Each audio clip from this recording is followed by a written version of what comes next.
Hi there. We are now live on YouTube. Welcome to this first session. My name's Alison Smith, and this is Andy Craven Griffiths that you can see on screen too. We're going to run a poetry workshop today, which is part of a project that we're doing for Ilkley Literature Festival. As part of the festival, I used to run lots of education programs and projects and workshops, and I'm a freelance artist and educator. So we're going to do a little bit of a summer project as part of the kind of summer holidays, and doing it remotely, obviously, due to the fact that we can't really be in person in workshops at the moment. So the project is made up of 3 different sessions. So today's is all about writing poetry. And then we've got 2 more sessions, one next Wednesday and one the following Wednesday, which are going to look at how we create visuals to go with our poems. So we're going to be writing different types of poetry today with Andy. And then next week, I'm going to run a session on storyboarding and animating. So thinking about how you can create a video of visuals to go along with your poem. So breaking your poem down into sections, thinking about different things that you could use to illustrate what you're saying in your poem, and then looking at some different apps and different tools that you can use to make either still images or moving images that go alongside it. In the 3rd session, in a couple of weeks, we'll be looking at recording your voiceovers, so actually recording your poem as an audio file to go along, to go over the top of your animation or your film or your stills, to then create a video that has the audio and the visuals. And we'll also look at editing, so using video editing apps to put everything together. So we hope that you'll be able to join us for all 3 sessions. All of these sessions are going to be recorded as well, and they're going to be uploaded to the YouTube channel afterwards. So if you can't make one of them, don't worry. Or if you've got friends or other people that you think would like to get involved in these sessions, then you can just send them to the YouTube channel afterwards, and these recordings will be there. And you can come back to it as well. So if you are not, you haven't got your pen and paper ready today, you're not ready to do your poetry, you can watch along and then come back another day and actually do your poetry. So I'm going to hand over now to Andy. I'm not going to do too much talking in this session because today we're going to be looking at poetry techniques. So we've got Andy Craven Griffiths with us to run this workshop. Andy is a writer, he's a poet, a spoken word performer, a playwright. I'm sure he can tell us a little bit more about what he's been up to lately, but he's done loads of work with the Literature Festival in the past, and does lots and lots of stuff in schools and with young people. So he's going to take us through some of his tips for writing poems. So I'll hand over to you, Andy. Do you want Thanks very much.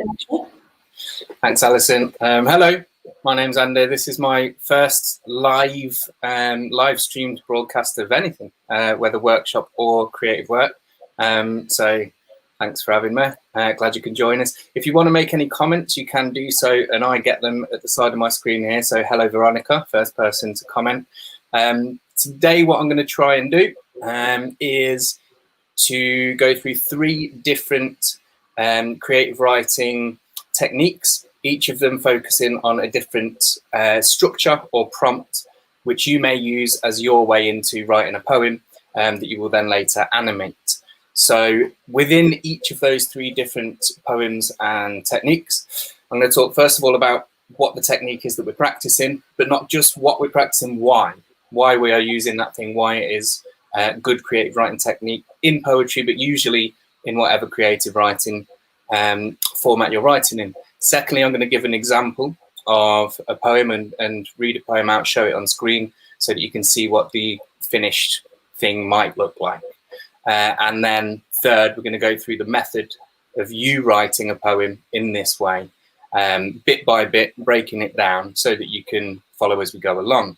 Within that, there will be plenty of restrictions in order to make you more creative. If someone just says to you, sit down and write a poem, what about stuff? It's hard to know what to write. But if we break it down into these little steps and give restrictions along the way, it sparks creativity and forces you to come up with stuff within that restriction. So the first workshop we are going to look at is called The Power of Detail, and it's a list poem, a gratitudes list poem. Now, this workshop will practice using detail and using specific detail in order to get at more universal feelings, thoughts, themes, and so on. Using specific detail does a couple of things. Firstly, it allows you to control exactly what is going on in your reader or audience's mind. So if you use a fairly general term or a fairly general idea, for instance, if I say the word car, that might bring an image to mind for you. But the image it brings to mind for you will be very different to the image it brings to mind for somebody else. For a 4-year-old, car might make them picture a red and yellow plastic car that they sit in to play in the garden. To a 14-year-old that I teach in schools, it's more likely to bring to mind a black Bugatti Veyron. They're very, very different cars. But if I give the detail in the first place, I don't allow you or the reader or the audience to picture something I don't want you to picture. So firstly, using detail allows us to control exactly what's happening in the mind of the reader or the audience. The second thing, and I think just as important, is if we use specific enough details, particularly in instances where it's a detail we haven't heard before but fully understand, or that we haven't seen in writing but have come across in life, it attests to the reality of the individual who is writing. It makes us believe they're a real individual person, even if it's a character coming up with the details. And that allows us to relate more closely to them, to connect, to empathize, and so on. So, to an example. The example I'm using are some lines collected from and put together in one poem type structure, collected from a play called Every Brilliant Thing by the playwright Duncan Macmillan. It's a play built around lists of brilliant things, things we can be grateful for. So, there we go. Extracts from Duncan Macmillan's play Every Brilliant Thing. And the play begins with him as a 7-year-old. And then he gradually gets older, and towards the end of the play, he's, I think, in his 30s, maybe 40s. So you will notice that the items become more detailed and more sophisticated and more adult and less child-oriented as we go along. Every Brilliant Thing. Ice cream. Water fights. Staying up past your bedtime and being allowed to watch TV. The colour yellow. Wearing a cape. Peeing in the sea and nobody knows. The even-numbered Star Trek films. Burning things. Laughing so hard you shoot milk out of your nose. Making up after an argument. Deciding you're not too old to climb trees. Having dessert as a main course. Bubble wrap. Really good oranges. Cycling downhill. Aromatic duck pancakes with hoisin sauce. The fact that sometimes there is a perfect song to match how you're feeling. Dancing in private. Dancing in public, fearlessly. Not worrying how much money you're spending on holiday because all international currency looks like Monopoly money. Christopher Walken's voice. The prospect of dressing up as a Mexican wrestler. Seeing someone make it onto the train just as the doors are closing, making eye contact and sharing in this little victory. Okay. So, if we notice very quickly, some of the really specific things going on there. For instance, a more general idea might have been dressing up. Dressing up is a brilliant thing, but it gets more specific. Dressing up as a Mexican wrestler. Then it gets more specific, not the dressing up, just the prospect, the possibility of dressing up as a Mexican wrestler. And this specificity, this narrowing down, for me, and I imagine for everyone, makes more real this character as an individual. So there's our example. If you've got pen and paper, by the way, please do try all of these things as we go along. I'm not going to leave enough time for you to finish poems and polish them and so on, but it's always good to start and try things out as you go so you can see how they work. So our first thing we're going to do is to start writing our list of things that are brilliant and that we are grateful for. Now, 1 second, find the right page. There we go. So here's some of the restrictions. You may just start your poem and you may just write a list of all of the brilliant things you can think of, all of the things that bring you joy, all of the things that make you grateful, all of the things you are glad exist or happen. That's fine. Get on like that if you want to. However, some people might not know where to start, so it's good to break things down. And you might try and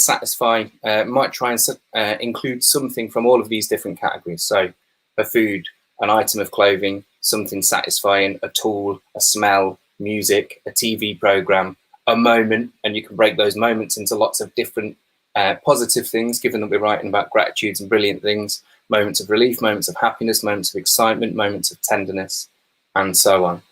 These are just the ones that come to mind for me. You might make your own categories and then write things to fit in that, or you may just write whatever comes into your head without breaking it into categories.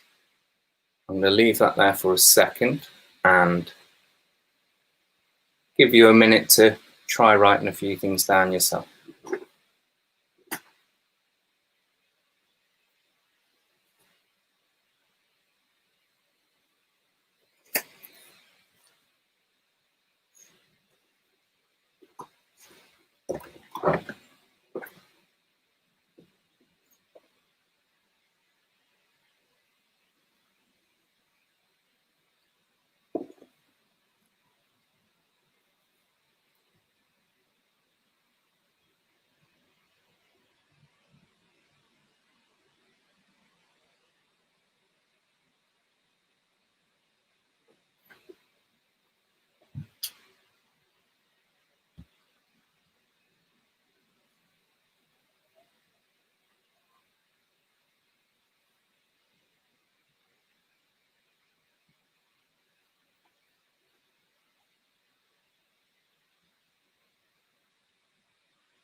Okay, so hopefully you've got a few things written down.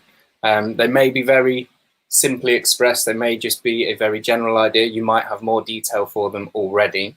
Your next task is going to be to add detail to make things more specific from the list that you already have. So in my examples, for a food, I wrote down pineapple. I'm going to show how you might add detail to whatever you have written down. So starting with pineapple, I've then gone to pineapple juice, slightly more specific. And you can make whatever it is you've written down more specific by asking yourself those questions that you probably learned in school at some point: who, what, when, where, why, how, which, and so on.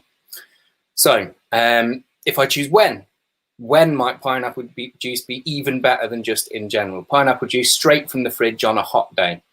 I could do with some of that now. I could choose to add detail by asking who. Sharing pineapple juice with an old friend who's no longer drinking. Okay. I could also ask how, why, where, and so on. Whichever detail to you seems like the most effective, use that one. And if no detail comes to mind and you think that what you've written is all right as it is, that's fine. Simplicity also has its place. A couple of examples there of how you could use how or why. So some of the examples I put as an object, I put books, or as a tool, I think I put books. Books for encoding dream worlds in patterns of ink that my brain can decode. Aeroplanes that allow me to sit in the sky traveling at over 500 miles per hour. So I'm going to give you a minute just to try and add a couple of details to items you already have on your list.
And finally, of course, in this very short time, you won't be at this stage yet, but you will have done a couple of lines if you are writing along. Once you have got your lines and you're happy with the amount of detail that is in those lines, if there are any lines you still want to add that you think are missing, you can do so. If there are lines in there that you don't like or don't think fit, you can delete them. You can also arrange them into whatever order you like. Part of the beauty of list poems is that freedom to arrange them either so that they tell a story, so that they juxtapose and highlight each other's difference, or because you want a particular line at the end that changes the way the poem feels or asks a question or in some way leaves the reader or audience wondering and thinking on the poem after it has finished with an open ending. You may want to go through and pair lines together that you can rearrange so that you can make them rhyme. Or you may not.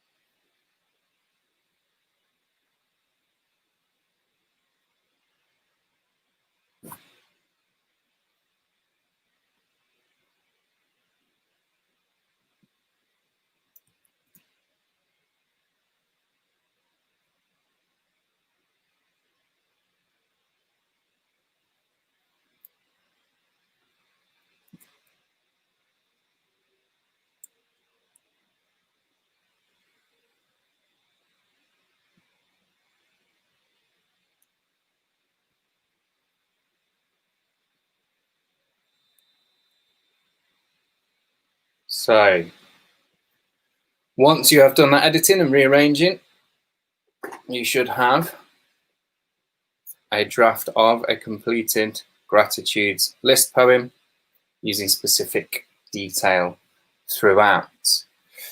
Oh, we've got some lines from Veronica. Thank you, Veronica. The soothing fragrance of freshly cut grass. Lovely. Watching a storm while you lie in bed. Books transporting you into distant worlds and putting into words what lies deep inside of you.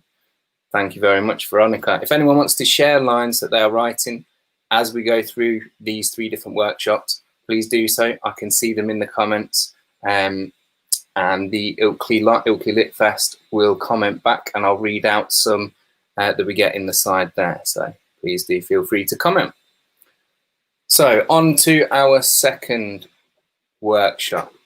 And normally these workshops, we would have lots of time to write in between each stage, and we would finish with finished poems. But I want and have been asked to try and give you different ways of approaching this poem ready for the animation. So they're very condensed, very shortened versions of each of these 3 workshops, hence moving on to the second one already. This second one is called Trying to Make You Happy. And the skill that we're practicing is showing, not telling. You may well have heard that phrase before, show, don't tell, or showing, not telling. It's a general maxim for a lot of creative writing. It works in poetry, it works in plays, it works in prose, it works in wedding speeches, it works in all sorts. The general idea behind it is that by showing a situation, making us picture something and understand what is happening, it forces us as reader or audience to interpret what is happening. Therefore, we are more engaged. Therefore, we feel more and care more about what is going on. The alternative is just telling, in particular, what's going on inside a character, what they're thinking, what they're feeling, and so on. So the easiest way to exemplify it is through feelings. If I say to you, the man was sad, then that probably doesn't make you feel sad. It may do if you're extremely empathetic and are already heading towards that mood anyway, but it's unlikely.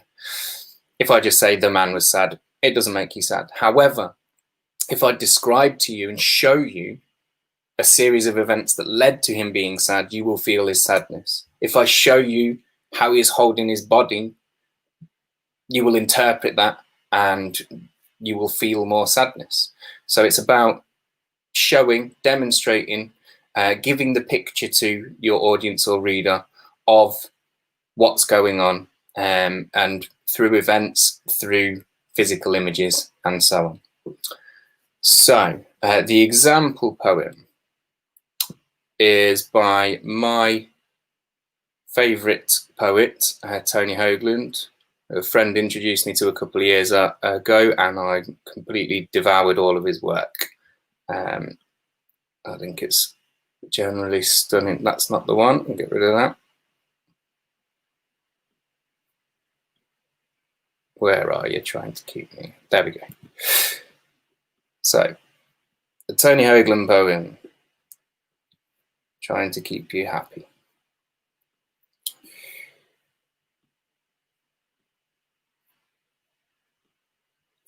I'm going to nail a sheet of tin upon the bedroom roof so that on August nights, the extravagance of rain will wake you up, then put you back to sleep again.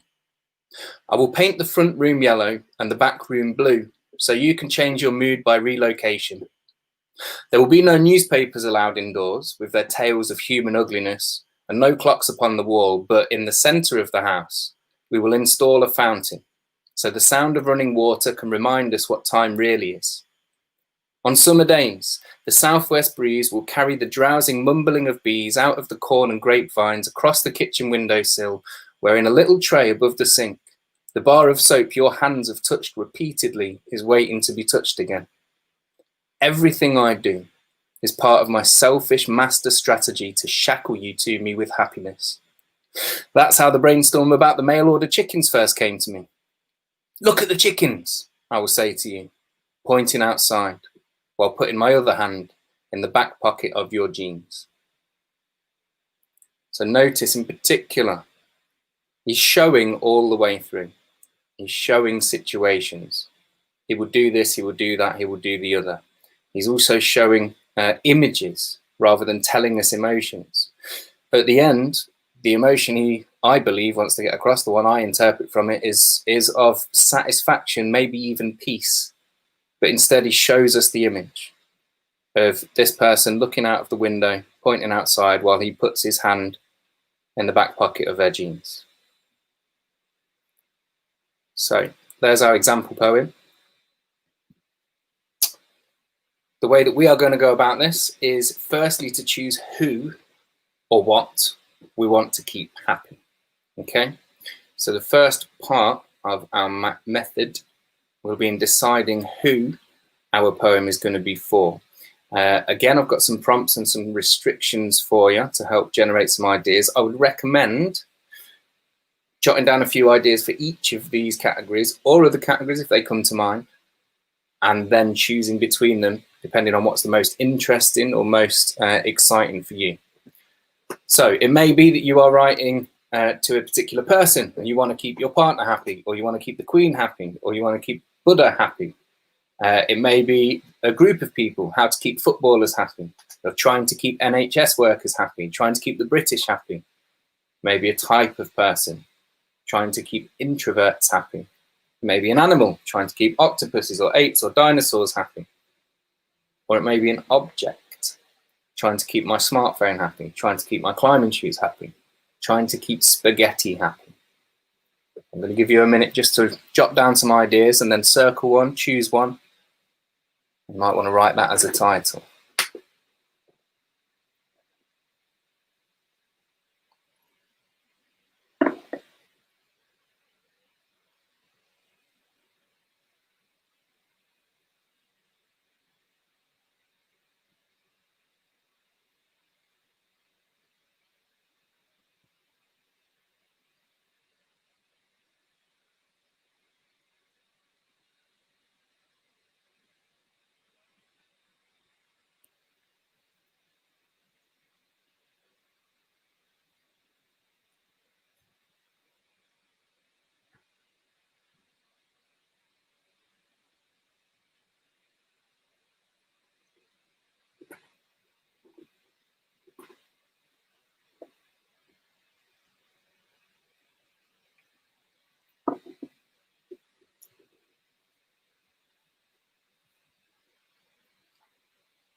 So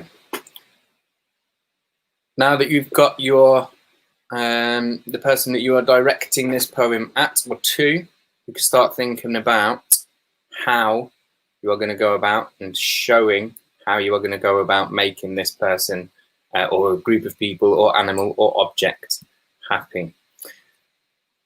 I have done it by making a little grid. You may do it as 2 lists, you may do it in whatever way you please, but maybe this helps you. I've made a little grid. I've chosen trying to keep my cat happy or making my cat happy. I've got one list, which is things that my cat wants more of, and another list, which is things that my cat wants less of. I've taken this directly from Tony Hoagland's poem. So, for instance, good sleep is something that he's identified that his partner wants more of. And then he's gone into the how of doing that by having the tin roof with the rain falling on it. She also wants less of certain things, less consciousness of time, less bad news. So he's going to get rid of newspapers. So he's going to put a fountain in the middle of the house instead of clocks, and so on. So for my cat, wants more of warm places to sleep and warmth in general, whiskers, pouches, and dreamies and dreamies cat treats, dreams about mice and birds, things to hunt in reality, a fearsome reputation that will make dogs leave him alone.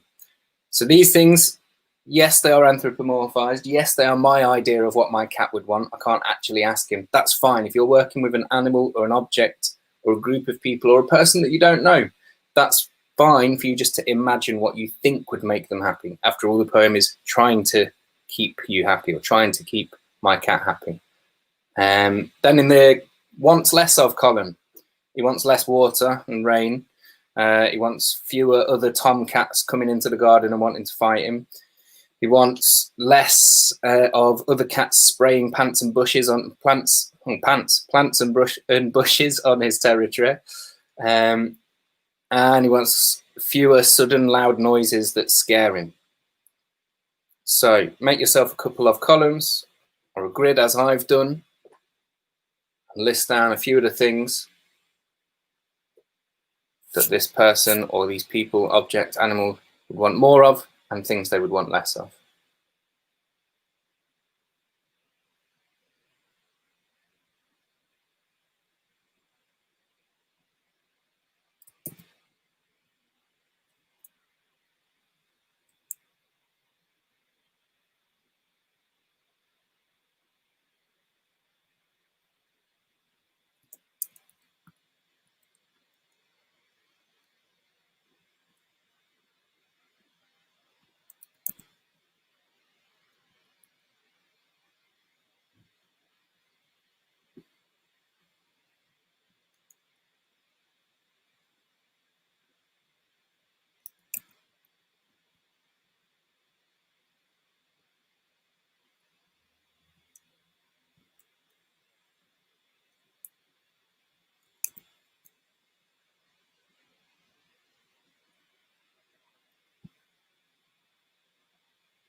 Okay, so once you've got some of that content, some of those ideas for things that this person or object wants more of, things they want less of, here's the really interesting bit and really creative bit.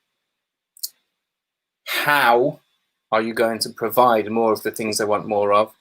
How are you going to limit the things they want less of or get rid of the things they want less of? I would suggest you start with whichever idea you like best and give yourself options. Think of 2 or 3 different methods, different ways that you might provide more of this thing or less of this thing, and then choose your favorite. So just by working with the idea that my cat wants to be dry more, wants less water, less moisture, less rain, and so on, I've written down a couple of ways I might do that. I might follow him around with a golf umbrella like a golf caddy. I might spray him in trainer protector to make him waterproof, like you want your suede trainers to be. Obviously, I should point out these are not real things that I would do, but that is not the point. The point of the poem is to imagine ways in which you could try to provide happiness for someone. Do a rain dance so bad that the god of rain imposes a drought as punishment. So this is where you get to be particularly inventive, creative, lateral thinking. And the more different methods you force yourself to come up with, generally, the more unusual they will be. And it will also do the thing we've practiced in the previous workshop of using very specific details that will attest to your individuality and reality as a person.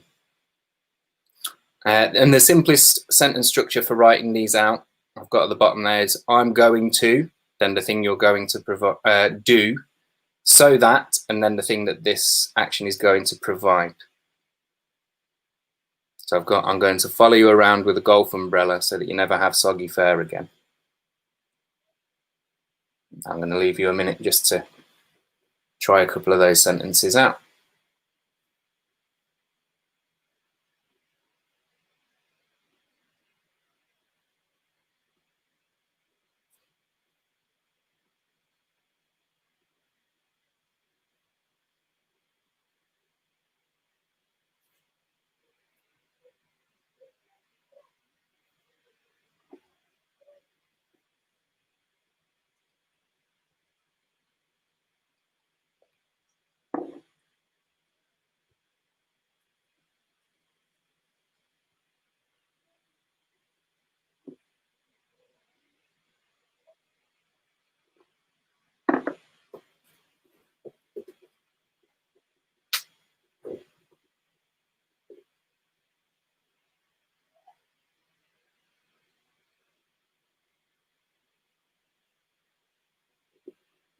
Okay.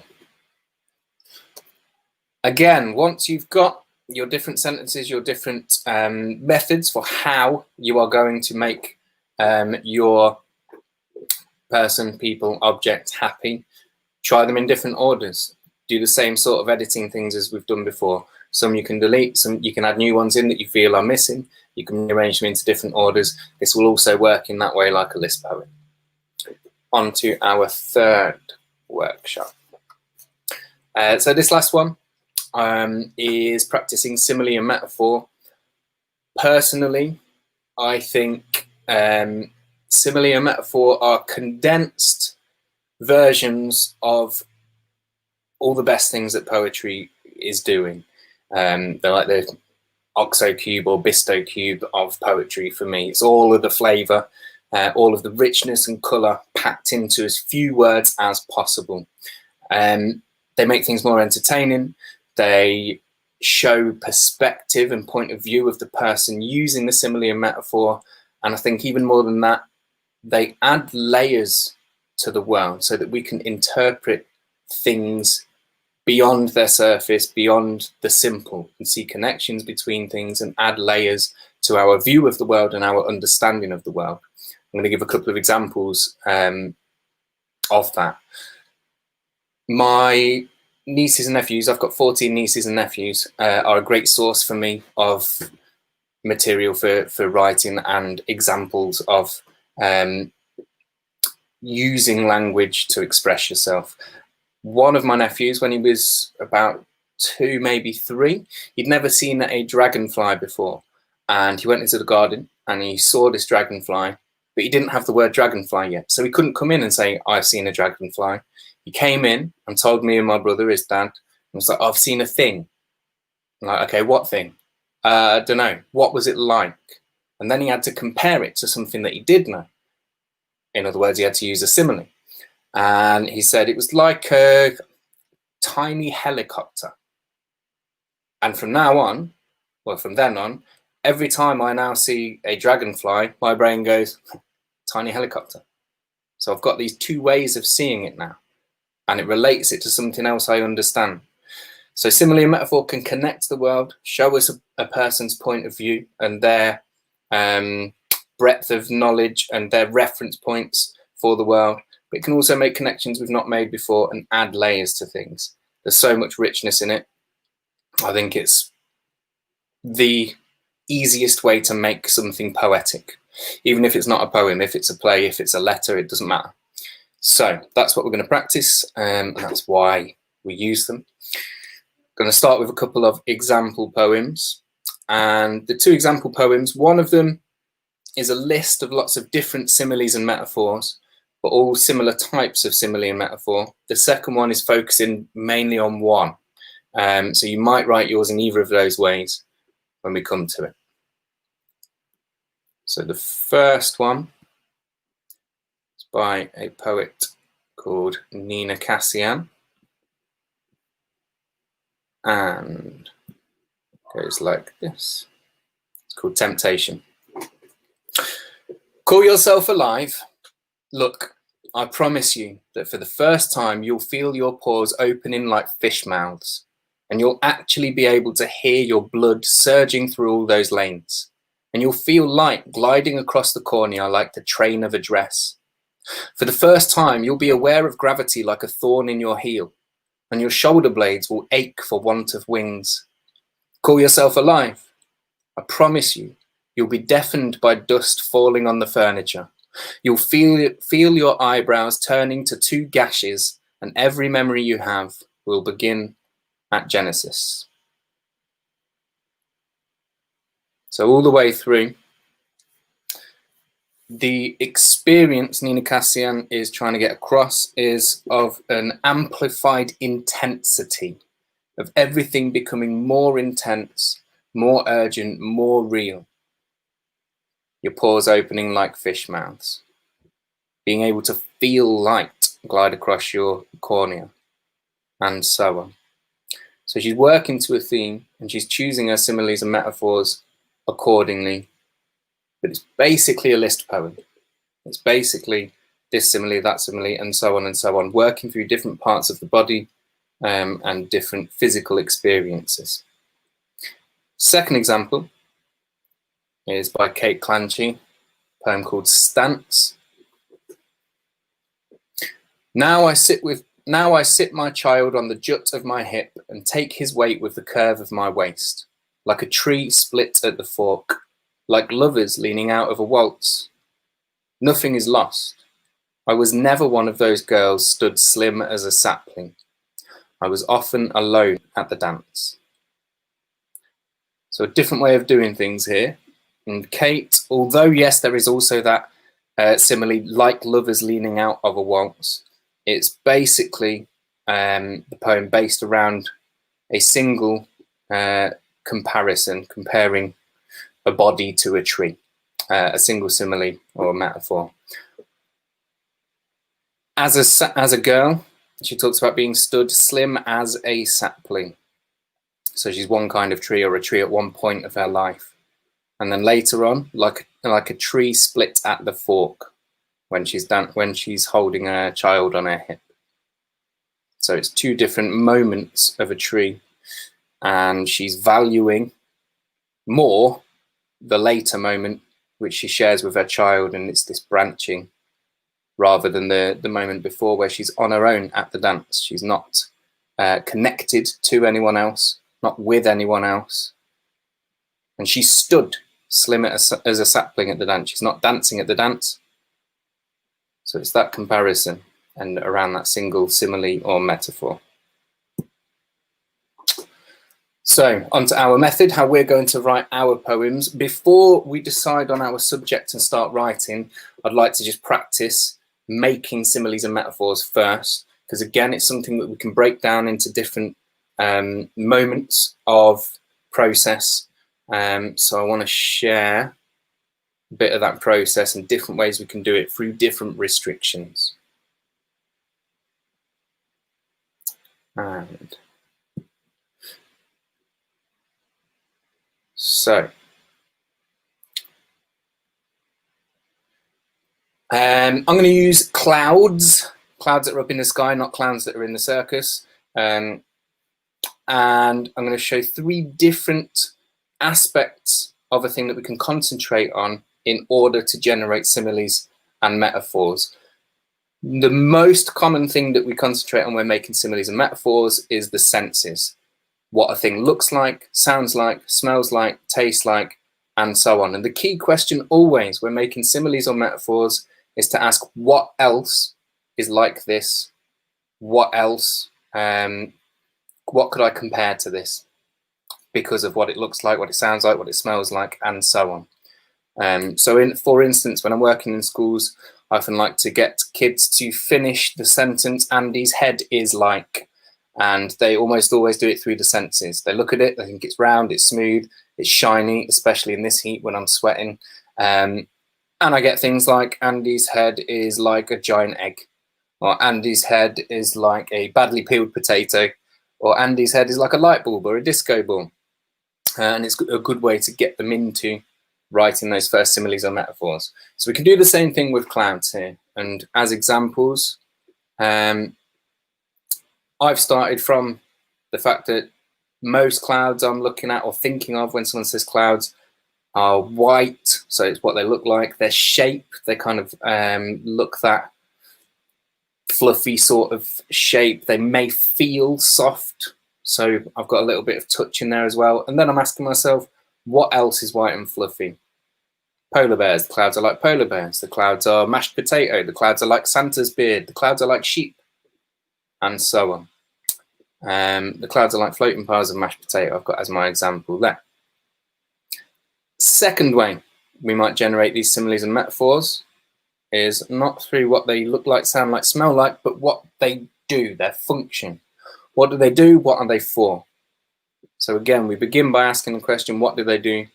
What are they for? Then we ask, what else does this? What else is for this? Okay. So one thing that clouds do, they hold water before they release it. What else holds water? Sponges, reservoirs, water parks. Clouds are like nature's sponges. Okay. It may be that you choose a different function. A lot of the things that you metaphorize, turn into metaphor, will have multiple functions, and it's up to you to focus on the one that you think most important. For instance, clouds also float. So then you can ask, what else floats? Boats float. Clouds are like boats in the sea of the sky. Clouds also release water as well as holding water. The clouds are like leaky pipes. The clouds are like watering cans. The clouds are like showers. The clouds are God's tears and releasing God's tears, and so on and so on. They also shapeshift. The clouds morphed as though they were Play-Doh molded by the wind. We'll come back to as though in a minute, and the language we can use for comparison, language of comparison. So we can use the senses, we can use function. And thirdly, we can use emotion. Now, using emotion will probably generate the most abstract similes and metaphors of these three different methods, but it can also still be very effective. So you ask yourself instead, what does this thing make you feel? And again, the same question as always, what else makes you feel? Clouds make me feel calm, relaxed, curious. What else makes me feel calm, relaxed, curious?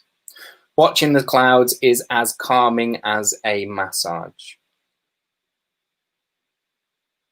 I'm going to quickly show you some of the different ways that we can use language in order to generate similes and metaphors.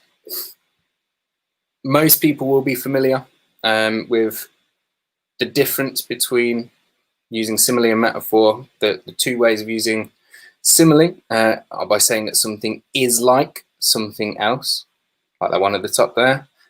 The shark's mouths are like black holes. If you get rid of the like, remove that language of comparison, it becomes metaphor. The shark's mouth is a black hole. Of course, you're not actually saying that you believe a shark's mouth and a black hole are exactly the same thing.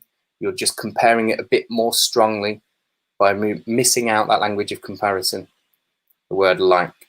The shark's mouth was as dark as a black hole. Again, simile, but comparing a particular aspect of black holes and sharks' mouths, i.e. the darkness. And then one at the bottom that I think is particularly useful, but I've never seen taught in schools, which is as though or as if. You see this a lot in poetry if you read much poetry. or watch or listen to much poetry. The shark's mouth opened and seemed to swallow all light as though it was a black hole. So as though can be very useful to you as well. Okay, enough of that practice. Let's find out what we're going to write about. So, next stage in this method is to choose what your subject is going to be. And same as with the other ones, I've given you some different options. Oh, I might have shared the wrong thing there. 1 second. Yeah, I have. I'm just going to unshare that and share the right one. So, there we go. So it may be that you want to write about, well, before talking about what you may write about, make sure that you're writing about something that you know about, care about, feel strongly about. We don't need to hear people writing about stuff they don't really know about, care about, or want to write about, which sometimes happens when people think they're supposed to write about a particular thing. I get a lot of people who, as soon as they hear the word poetry, think that they're either supposed to write about love or possibly war, but they don't necessarily think it's legitimate to write about cheeseburgers or table tennis or their younger toddler sister. But whatever you care about is legitimate. And you are the expert on the things that you know about and care about. You are the expert on being you. So that's what you should be sharing lots of as well. That's not to say you can't invent worlds and all of that thing, but those things, but there will always be your way of looking at the world in it. So you may write about an object. Some examples there: home, the pyramids, water, doesn't matter. You may write about a person or a person, as I've put there. My sister, Lionel Messi, a Martian. Make sure it's someone that you are interested in or by. A place, the beach, the King Power Stadium, the school gym, and so on. Or a moment or memory. Now, I'm hoping most people will choose this one because it is very much something that you are expert about, your own memory, your own experiences. And there will be loads of those experiences that don't get written about enough. Particularly if it's an experience that you don't think you've seen written before, that's a good way to choose. I would challenge you as well, if you can, try and think of a positive moment or a positive memory that you could turn into simile and metaphor. As evidenced by the amount of diss tracks and competitive rap battles where the aim is just to insult each other as much as possible, that stuff's a lot easier. It's much harder to write a praise poem or to write a poem that celebrates things and make it good still. Okay, so that's my challenge to you. I've got written down here: getting lost in Asda, convincing my brother to open his Christmas presents early, and then telling my mum as soon as he'd started opening the wrapping. Maybe other people were as cruel as siblings as I was. Maybe you weren't. But I could have chosen anything, really. So I'll give you a second to write down a couple of ideas and then try and choose which one you're going to take forward.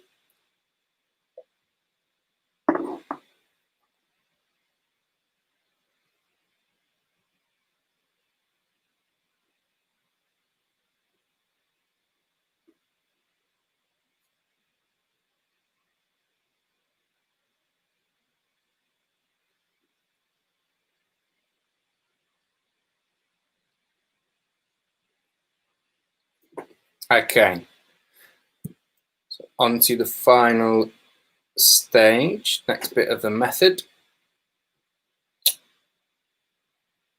Now that you've got your subject that you're going to write about, we can look at, first of all, what I'm calling the content draft of your poem. Okay, don't worry about the timings there. This is everything that you think might go in your poem, everything worth mentioning about this moment, this memory, or about this subject, this situation, whatever it is, this place, this object, and you're just going to write them down. If it's a moment, if it's a memory, if it's a narrative thing, which I'm hoping most of them are, you just write down what happened very simply. This happened, that happened, that happened, in the order that it happened.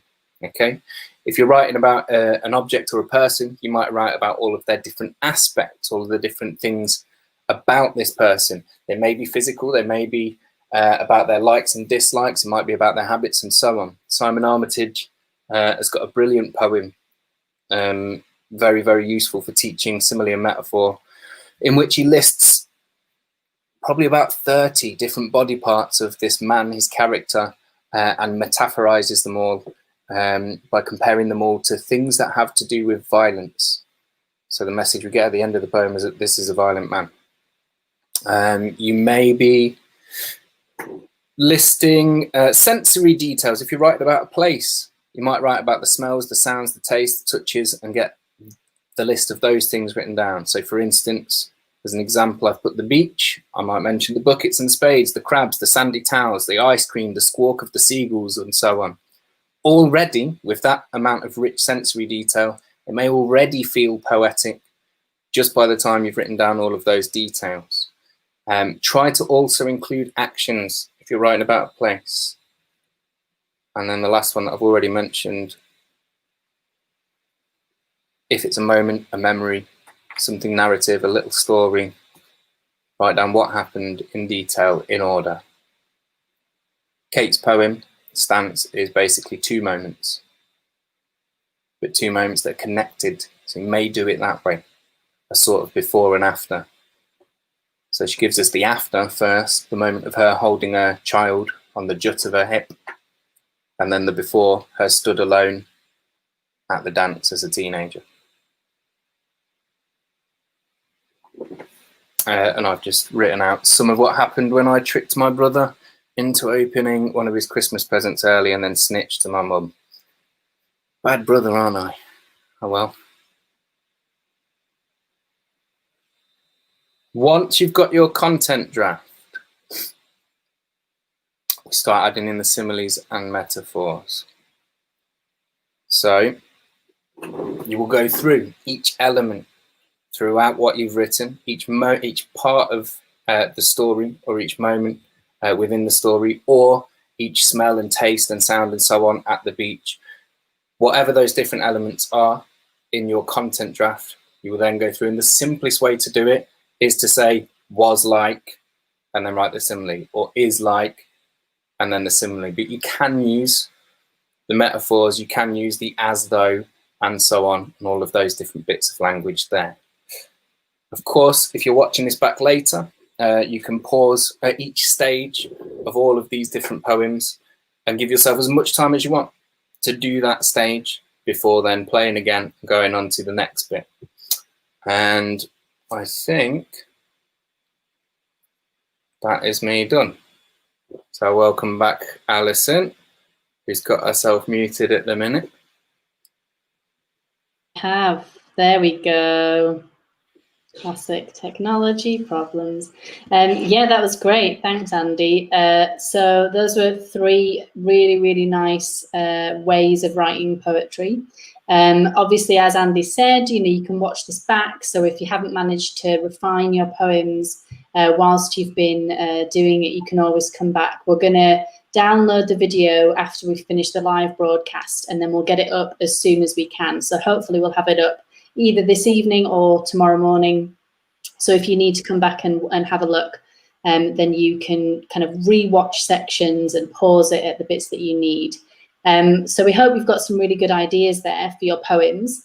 Ideally, by the end of this, you should have 3 beginnings of poems that you can then develop and add to, and you can work on them for the whole week if you want to. Some of these poems might become huge epic poems that you might not want to animate. They might just be a poem in themselves. But what we would recommend is that you choose one of them. So once you've kind of worked on it a little bit more and developed it, that you choose one that you're then going to bring back for the session next week to animate. So what we're going to do next week is look at the poems that you've written. Obviously, I'll have some examples, as Andy's done today. And we'll start breaking them down into a storyboard. So thinking about how do we illustrate each of these lines of poetry? What image do we want to put on screen? So at the end of this, if you have a video that your poem is read as a voiceover, and you have images or animations, videos appearing on screen with that, what is it going to be? And we'll look at some different techniques you can use, some different ways you can make really simple but effective visuals to go with your poetry. So thanks for joining us today. I know we've had a few people watching us live, and obviously if you've been watching this as a recording after, thanks for watching. And please do come back next week. So next week it'll be me running that session. So thank you to Andy for being involved at the beginning of the project. And I'm sure we'll be able to share stuff with Andy later on, so he'll be able to see what you've all been up to and maybe give you some feedback down the line in comments and stuff. One thing to say as well is that those of you who are kind of making along with us over the next 3 weeks, we would love to feature what you make. So if you've made a poem and animated it throughout the different sessions, you can then send those in. So we're not going to share the details of that today, but in the last session we'll share the info on how you can submit your videos and your poems to us, and then we'll share them on our YouTube channel, so you can have your work featured on the channel as well. So thanks to Andy, and thanks to you guys for watching, and I'll see you next week. Spread the word, tell other people to join. They can watch this after today, and then they can catch up next week. So thanks, and we'll see you later. Thanks, Andy. Cheers.